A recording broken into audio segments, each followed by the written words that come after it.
Seguimos con El Análisis, con Ricardo Brown y Ronald Acha, por Latinísima. Aquí hablamos todos. Gracias por unirse una vez más a este podcast El Análisis. Yo soy Ronald Acha, periodista, y me encuentro con Ricardo Brown.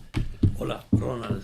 Y por supuesto el tema migración es importantísimo. Yo siempre dicen que resalto mucho a los abogados de migración. ¿Será que me gustaría ser un abogado de migración? Y qué mejor que Luis Victoria, experto, siempre tiene la respuesta importante y resalta lo que una persona tiene que hacer. ¿Cómo está, abogado? No, muchísimas gracias, Robert. La verdad que es un placer estar aquí con ustedes. Bueno, ¿y cómo ve la situación migratoria, doctor? Yo tengo muchos amigos que no tienen una situación migratoria regular en este país y viven con enorme nerviosismo y creen que cada día se pone peor su situación. ¿Hay palabras de aliento para esas personas? ¿Hay algún tipo de movimiento de que lo peor que estamos viendo va a pasar en algún momento? ¿O usted cree que esto es ya algo permanente, esta política de deportaciones, de que se hace más difícil obtener la tarjeta verde, el green card de residencia, que se habla incluso de que va a ser más difícil en el futuro adoptar ciudadanía naturalizada? ¿Cómo lo ve usted?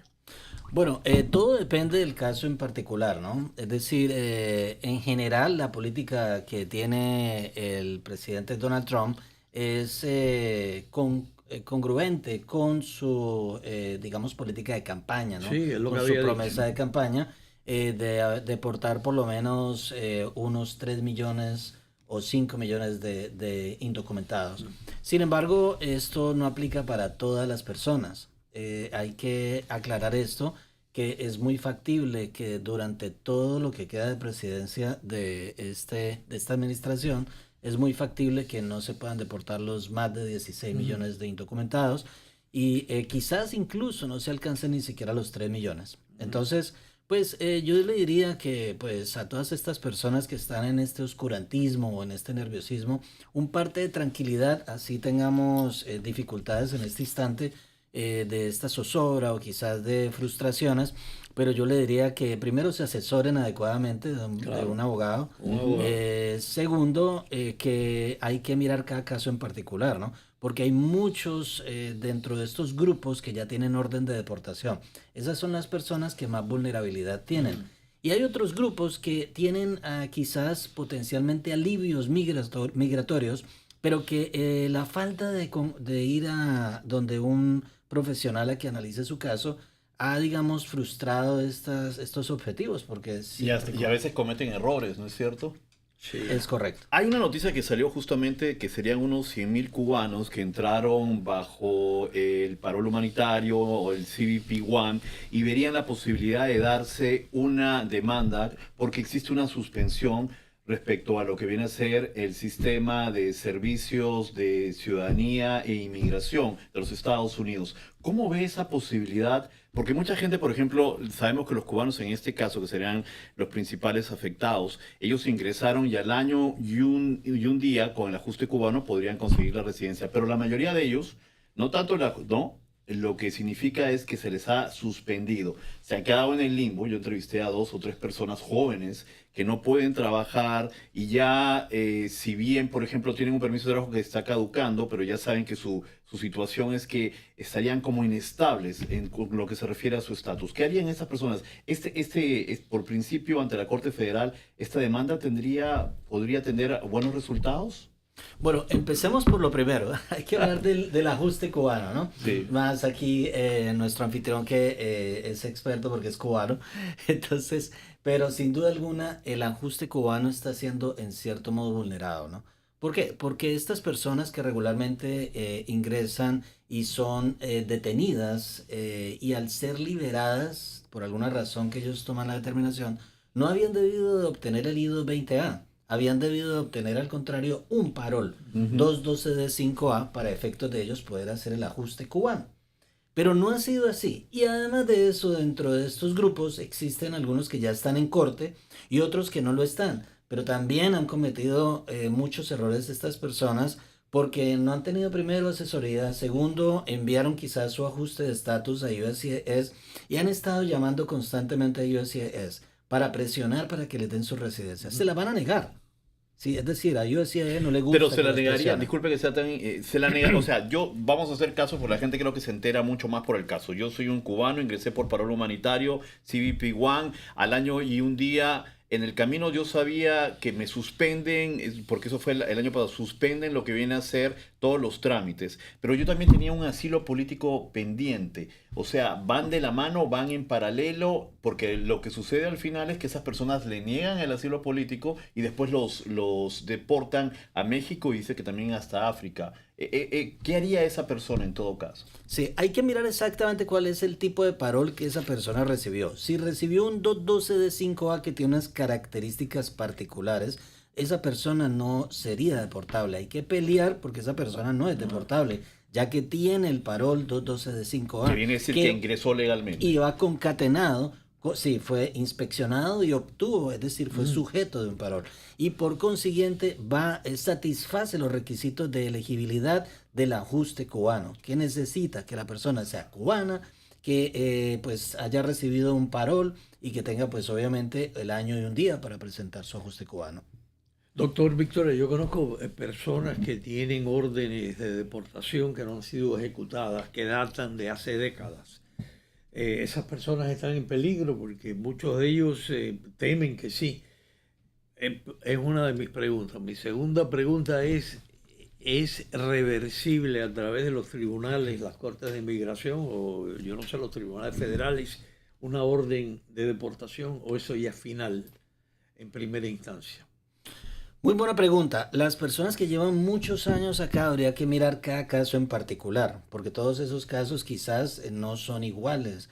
Habría que mirar exactamente si más de una de estas personas, y es muy probable que tengan ya órdenes de deportación, incluso órdenes de deportación en ausencia, lo cual significa que en este instante están totalmente vulnerables porque obviamente ICE no ha ejecutado esa orden de deportación.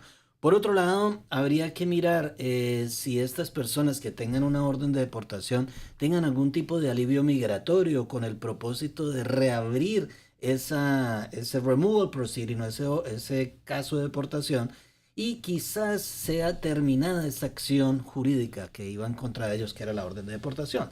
Pero eso se basaría en un alivio migratorio como por ejemplo una petición familiar de un familiar inmediato, o quizás otro tipo de alivio migratorio que no sabríamos ese caso específico. Esas serían las únicas salvaciones. Y habría que mirar sin duda alguna que estas personas no hayan vulnerado el buen carácter moral, que no tengan récords criminales. Hay que cuidarse de todos esos aspectos. Ahora, lo que por ejemplo hace unos años hablábamos más o menos que existían unos 50.000 cubanos que habían cometido ciertos crímenes y dentro de esos crímenes ellos tenían una orden de deportación, pero porque no había conexión o sea, no había una conexión para deportar o extraditar a las personas a su país con Cuba, estas personas como quedaban en el limbo. Entonces eran personas, y digo que conozco varias, porque por ejemplo ellos eran como unos entes, eran personas que si bien eran ser deportables, ellos tenían negocios y lo tenían cortestaferros porque en sí ya ellos deberían estar en sus países. Pero recién fue en el 2012, cuando ocurrió justamente las negociaciones con Obama, empezaron a deportarlos. Ya con Trump lo que se está diciendo es que esas personas ya se están, número uno, las esperan en sus casas, las llevan, y luego lo que les molesta mucho a sus familiares, que dice, bueno, ya cometió, por ejemplo, lo que mucho era muy conocido en esa época, y disculpa que me haya extendido tanto es que existe mucho que, no sé si recuerdas, Ricardo, con la gente tenía esas casas de marihuana, que era un crimen federal. Entonces esas personas, laboratorios, salían de cumplir lo que iban a hacer su condena y se quedaban y al final no podían integrarse a la sociedad. Entonces ellos son los que ahora los están deteniendo, pero se quedan en un limbo porque están detenidos en Texas y luego les dicen si van a irse a México o se van a ir a algún país. ¿Qué podría hacer esa gente en todo caso? Bueno, habría que mirar el caso en particular si quizás existe alguna opción de solicitar una salida humanitaria o una salida voluntaria, etcétera, pero también depende de cada caso, porque desafortunadamente en la ley existen también detenciones obligatorias o mandatory detentions, como se dice en inglés, ¿no? Entonces, si la persona tiene esa detención obligatoria o mandatoria, eso significa que la persona quizás con esa felonía no es factible que sea liberada. Entonces esa es la problemática que existe con aquellas personas que están con esa obligatoria detención, ¿no? Yo creo que esto es un momento oportuno para de nuevo reiterar, recomendarle a las personas que consulten con un abogado, porque hay mucha gente tramposa que se aprovecha de este clima de nerviosismo que existe para engañar a los incautos. Y yo creo que uno, si tienes un problema de plomería en tu casa, llamas al plomero. Si tienes un problema con el carro, es el mecánico, no es el carpintero. Si tienes un problema, alguna duda, una inquietud de inmigración, tiene que llamar a un abogado. Comparta con nosotros cómo comunicarse con su bufete. No, claro que sí, muchísimas gracias y tienes toda la razón. Nos pueden conseguir en las redes sociales como Abogado Luis Victoria. Nuestra página web es www.abogadoluisvictoria.com y nuestro teléfono directo aquí en la ciudad de Miami es +1, pues en el WhatsApp si quieren, 305-482-1595. Repito, +1, 305-482-1595. Ahora, algo que nos llama mucho la atención y que mucha gente también me dice, yo paro en la calle, Ricardo no tanto, se implementan nuevas reglas para reforzar las investigaciones respecto a las personas que se casan. ¿Eso es cierto? O sea, por ejemplo, alguien se casa y luego están ya hablando con la vecina, hablan, tanto ha llegado a esa, digamos, de una u otra manera, persecución de las personas que justamente se casan con un ciudadano americano para saber que realmente no es un fraude, para que la gente esté muy alerta. ¿Revisan también las redes sociales? ¿Está sucediendo eso? Bueno, sí, esto no es nuevo, esto siempre ha existido. Lo que pasa es que el presidente Trump, hablando objetivamente, ha, digamos, endurecido más esa ley que ya existía. Pero ya de todas maneras existían las normatividades o reglas federales en las cuales la persona tenía que casarse de buena fe. Y resulta que descubrieron en cierto periodo de tiempo muchos fraudes migratorios a través de los matrimonios falsos y por consiguiente ya el DHS se aburrió de eso, entonces empezó a ser mucho más estricto en la aplicación de las normas en relación con esos matrimonios que estén basados en la buena fe y no pues obviamente con el objetivo de buscar un beneficio migratorio. ¿Y la ciudadanía americana por naturalización, usted cree que se va a hacer más difícil el examen, los requisitos? Tengo entendido también que es más difícil ahora obtener un green card, una residencia. Se vislumbra que va a haber medidas más severas incluso de lo que se está viendo ahora. ¿Qué opina usted? Sin duda alguna, la residencia permanente se ha tornado mucho más difícil, los requisitos son más minuciosos, hay mucho más, aplicación estricta de la normatividad. Las personas que vayan a aplicar a una residencia permanente, por supuesto, deben cumplir a cabalidad todos esos requisitos de elegibilidad, que no tengan el riesgo de que nieguen su ajuste de estatus, porque es muy factible, casi que 100% seguro que los van a transferir a la Corte de Inmigración y pudiesen enfrentar una potencial deportación. En relación con el endurecimiento de las normatividades para poder alcanzar la naturalización, mucho más estricto ahora, es decir, hay más preguntas y la persona tiene que estrictamente saber inglés. Es decir, es muy difícil. Sí. Hay algunas excepciones, pero es muy complicado. Hay más, aplicación estricta de la norma y ahí se están viendo también las, visitas domiciliarias y de la vecindad para mirar si esa persona verdaderamente cumple los requisitos de un buen carácter moral y ciudadano. Sin llegar a ser alarmista y tampoco causar pánico, sé que mucha gente está diciendo que, no quiero decir también, conozco gente, que ahora van a revisar los casos de ciudadanía porque mucha gente, y no sé si será cierto, que van a ver si es que realmente habla inglés y que van a llegar no solo a lo que viene a ser durante el periodo de Biden, sino que van a llegar hasta Obama, porque dice que hay personas que resultó en un caso de que son ciudadanos americanos y cuando les han hablado en inglés no entendieron nada. ¿Van a llegar a esos extremos? Yo personalmente pienso que no se va a llegar a ese extremo, pero sí está muy enfocado el Departamento de Seguridad Nacional en los casos donde quizás hubo fraude migratorio para poder conseguir esa residencia permanente. Estamos hablando previamente... No, en este caso ciudadanía, o sea, son sí, ciudadanos... pero entonces el ciudadano que obtuvo su residencia antes de hacerse ciudadano por medio de fraude, es a quien están investigando exhaustivamente, porque si fue así y descubren que ese matrimonio fue falso, por ejemplo, entonces le pueden quizás iniciar un proceso de desnaturalización.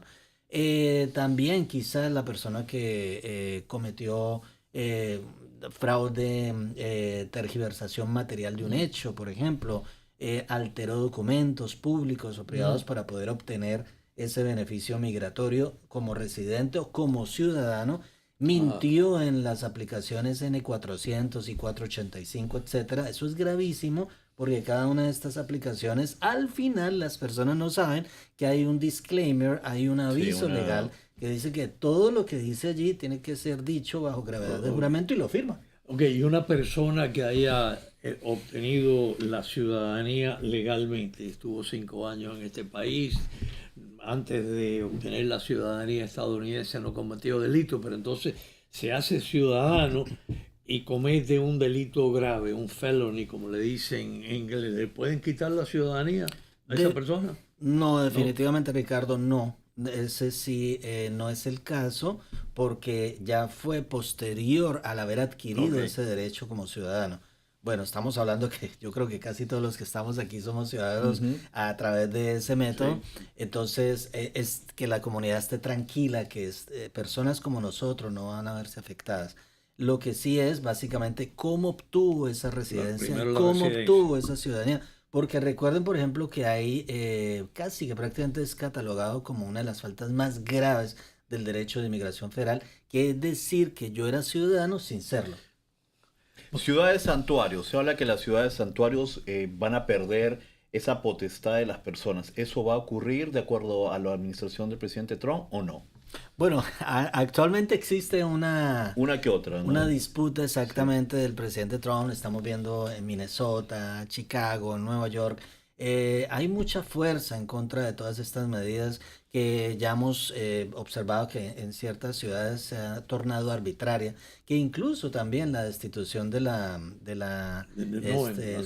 Kristi Noem, de la secretaria del Departamento de Seguridad Nacional, se dio a raíz de esas violaciones de derechos humanos y excesos. Entonces, esto es algo que veremos con el tiempo, pero se entiende que se va a recrudecer mucho más la actitud del gobierno hacia... Doctor Victoria, yo no sé si esto es una leyenda negra, pero entre la comunidad cubana, hay mucha gente que dice que... Una leyenda urbana, yo he escuchado, pero no negra. Una negra, Bueno, una leyenda urbana, como quieran, negra, urbana, oscura. O tricolor, de los colores del arco iris, pero de que hay personas que eran militantes del Partido Comunista en Cuba, y entonces llegaron a Estados Unidos y omitieron decir... Esas personas también son sujetas a la posibilidad de que le retiren la ciudadanía.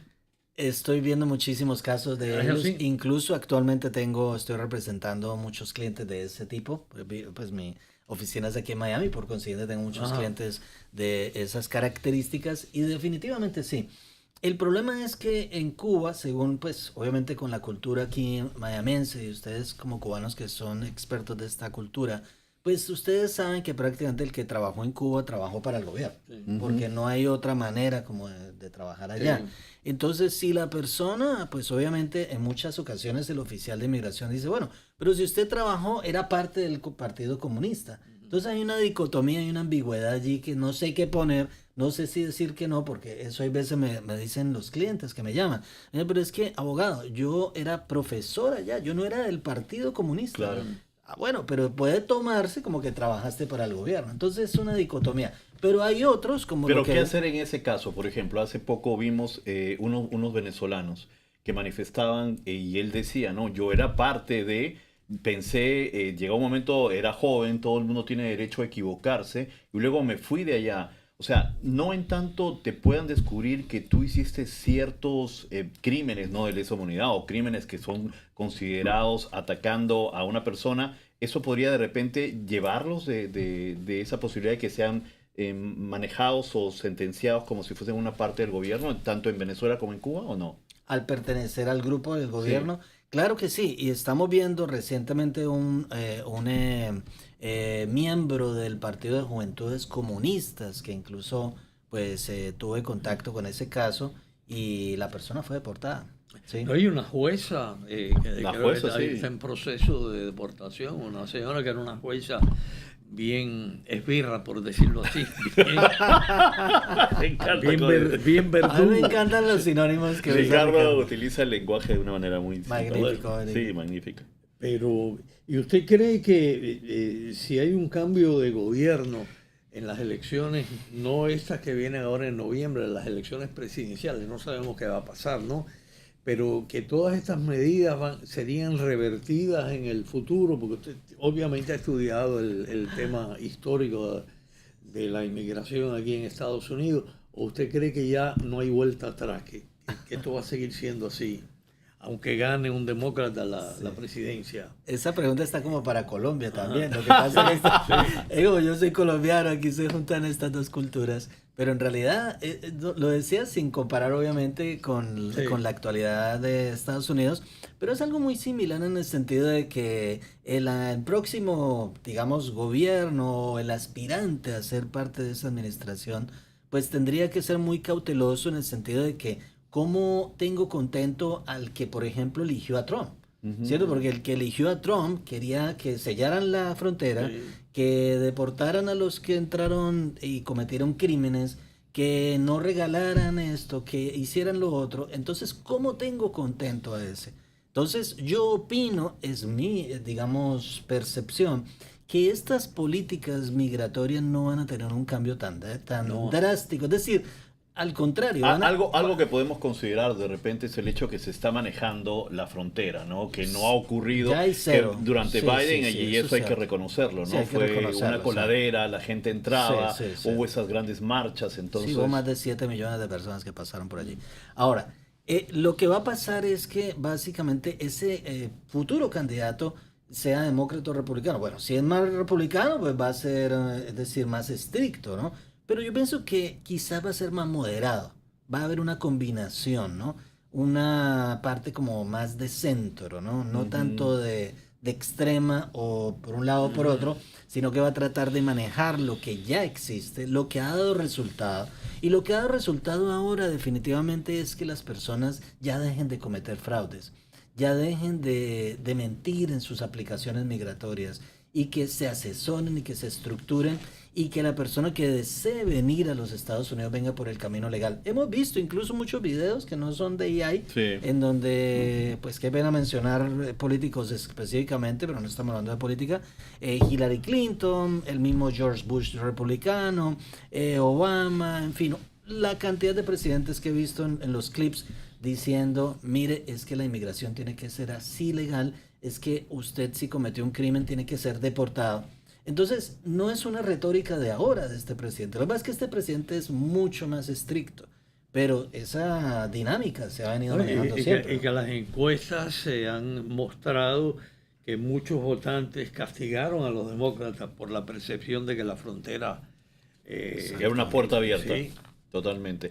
¿Cree en todo caso los costos, se habló en un momento que habían subido considerablemente, y también, por ejemplo, los plazos, para apelar también se han acortado? O sea, eso han hecho que simplemente las personas tengan mucho en consideración que cuando presentan un proceso de inmigración deben estar muy alertas, y muy alertas también que su abogado esté pendiente de eso.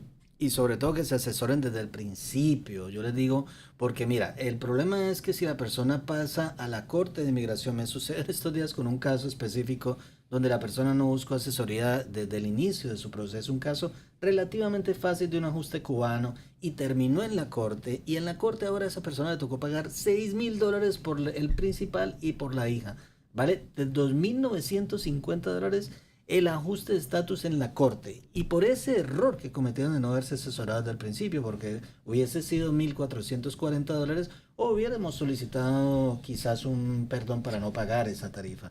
Las tarifas han subido ostensiblemente y de manera significativa. Lo importante aquí es que se encaminen por el proceso correcto, porque estos procesos van a ser mucho más drásticos y van a seguir incrementándose los costos también. El asilo ahora tiene que pagar $100 al año, ¿no? También importantísimo. Antes no se cobraban las apelaciones, ahora se cobran a las... Exacto, el permiso de trabajo tiene costo ahora. Sí, creo que hasta $100,000 creo que cuesta. La H1B, sí. si tú vives fuera y deseas pedir un empleado para una H1B, debes No, pagar ahora lo piensan dos veces y van a $100,000, exactamente. Bueno, mira, las dos grandes cadenas de televisión, Univisión y Telemundo, en el pasado han reclutado muy buenos periodistas y otro personal de apoyo a través de ese H1B. H1B, ¿no? correcto. Yo creo que si tienen que pagar $100,000 no van a estar reclutando. Van a pensar y nos van a contratar a nosotros. Es que los tiempos han cambiado, hay una nueva Total. situación. Como dice el doctor, probablemente esto no es reversible, quizás empeore, quizás se alivie un poquito, y ustedes que nos escuchan y nos ven, tienen que llamar a un abogado. Aquí hay uno. Mira, yo voy a repetir el teléfono del doctor. 305-482-1595. Muchas gracias. Abogado Luis Victoria siempre... Si te duele la muela, llama al dentista. No llames al plomero. No, y No te aunque no lo crea, respondió el abogado Ay. justamente nos manifestaba en una de las ocasiones que he tenido que entrevistarlo, personas que han llenado los documentos a mano, y es increíble. Sí. Y personas que piensan que van a obtener una respuesta con una autorrepresentación, que al final lo único que No, hacen es que terminen deportados, Sí, ¿no? exactamente, sí. Eso lo vi ayer nada más en una consulta. Una persona que ya en 1998 solamente era enviar una moción de reapertura y terminación y no contrató un profesional, y ahora está a punto de ser deportado después de casi más de 30 y pico de años. Ahora, en relación con la pregunta que me decías ahora respecto de la, digamos, reducción del tiempo para poder apelar, justamente hubo una jueza federal que acaba de bloquear esa decisión por parte del EOIR, que es el Department of Justice, Departamento de Justicia, y echó para atrás esa decisión. Ahora entonces vuelve otra vez el periodo de apelación con 30 días, sin ningún problema en ese sentido, pero es un, digamos, alivio temporal, porque lo que quieren ellos, eso ya se apeló, se argumentó, reducir el tiempo a 10 días solamente, lo cual es bastante perjudicial para quien quiera apelar. Y aparte de eso, el BIA, el Board of Immigration of Appeals, que es la Corte de Apelaciones, debe aprobar que esa persona verdaderamente tiene los recursos para poder apelar. No, estupendo. El doctor Luis Victoria, abogado en inmigración. Es colombiano, pero sabe todo, de todo tipo, cubanos, atiende a venezolanos y todo lo demás. Algo que quisiera finalizar, ya estamos justamente terminando los últimos segundos.